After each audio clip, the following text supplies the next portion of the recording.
Hello, I am Kajoli Sarkar from ADARSH Vidya MANDIR, SHANKAR PEETH. Today we will study in the SPL 6 chapter, that is key elements of democratic government. And in this chapter we will study about the discrimination in South Africa, participation of people in government, the indirect ways of participating in the government, reasons of conflict, Kaveri water dispute, and the importance of justice and equality.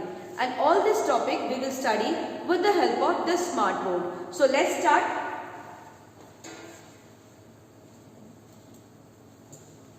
Apartheid law. Introduction. People of different races are found in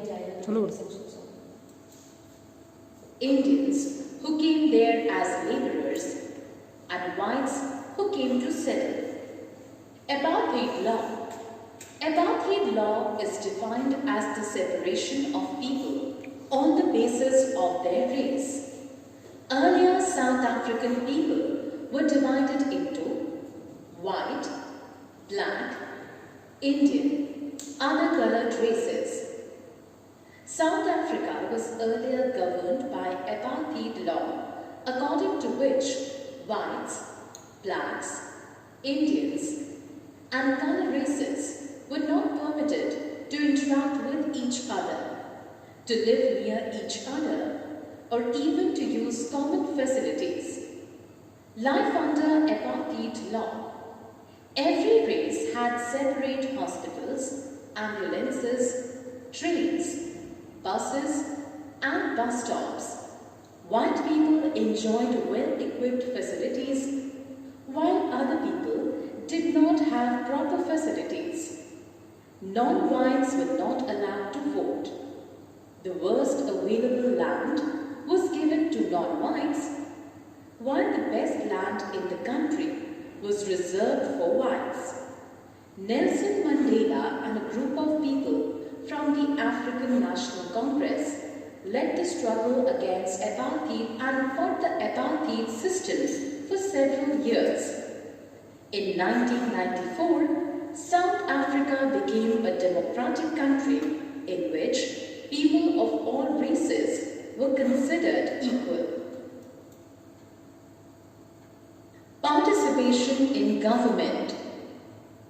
People elect leaders through voting in elections. These elected leaders take decision on behalf of the people.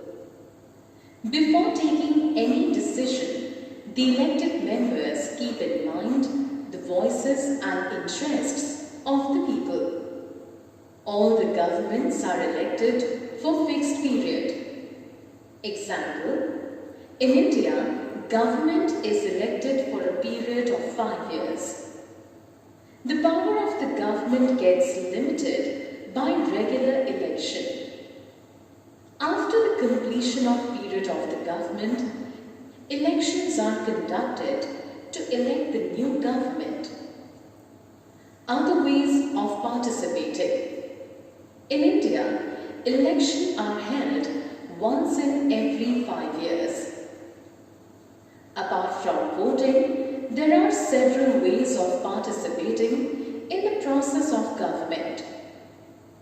For example, people can participate by showing interest in the working of government, either by criticizing it or supporting it. In August 2005, a particular government increased the money for electricity. People showed their disapproval against it very actively by organizing rallies and signature campaigns. The government tried to explain its decision, but in the end, the government had to change its decision in order to fulfill the needs of people because it is responsible to the people. There are several ways in which the people express their views and make the government understand the necessary actions it should take.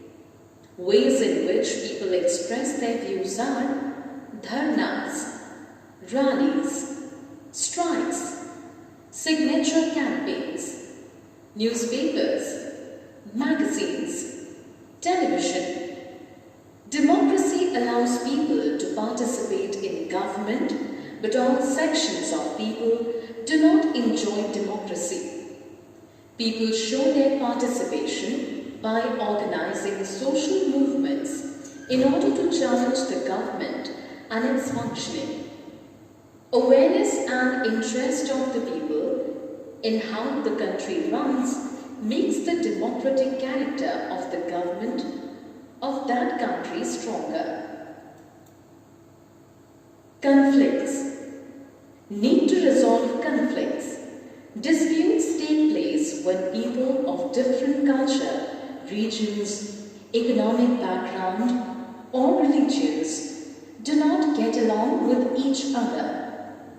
Violence is used by people to settle their differences. It is the responsibility of the government to help its people to resolve such disputes or conflicts. Sources of conflicts. Conflicts can take place due to religious processions and celebrations. Example, the path of processions or yatra takes may lead to a conflict.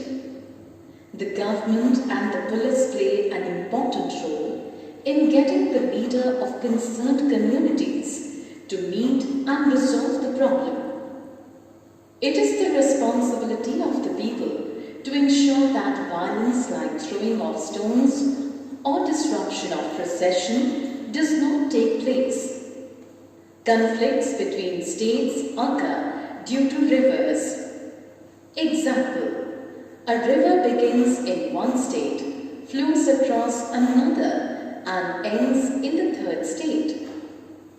The sharing of rivers' water among these three states is the reason of conflict between states. Kaveri water dispute. The Kaveri River has been a source of conflict between the states of Karnataka and Tamil Nadu for years. Krishna Sarkar Dam and Mandir Dam are built on Kaveri for storing water in Karnataka and Tamil Nadu respectively. Kaveri water is very important for both the states as people from Karnataka depend upon it to satisfy their drinking needs, whereas farmers from Kaveri Delta in Tamil Nadu depend upon it for agriculture and livelihood. Conflicts arise because both Tamil Nadu and Karnataka have built dam on same river. The downstream dam, Mandir, built on Kaveri River in Tamil Nadu, can only be filled if Krishna Sarkar Dam, an upstream dam in Karnataka, releases water. Therefore, both states do not get sufficient water to meet the needs of the people in their states. This leads to conflict. Equality and justice. Equality and justice are the key features of a democratic government. Untouchability, which was practiced in India, is now banned by law. Dr. Ambedkar and others realized that practices like untouchability must not continue. The government has made special provisions for groups within society that are unequal. For example, in our society, the boy child is given more importance than girl child. Well, students, hope with the smart board the topic is clear to you. In our next video, we will study something else. Till then, thank you.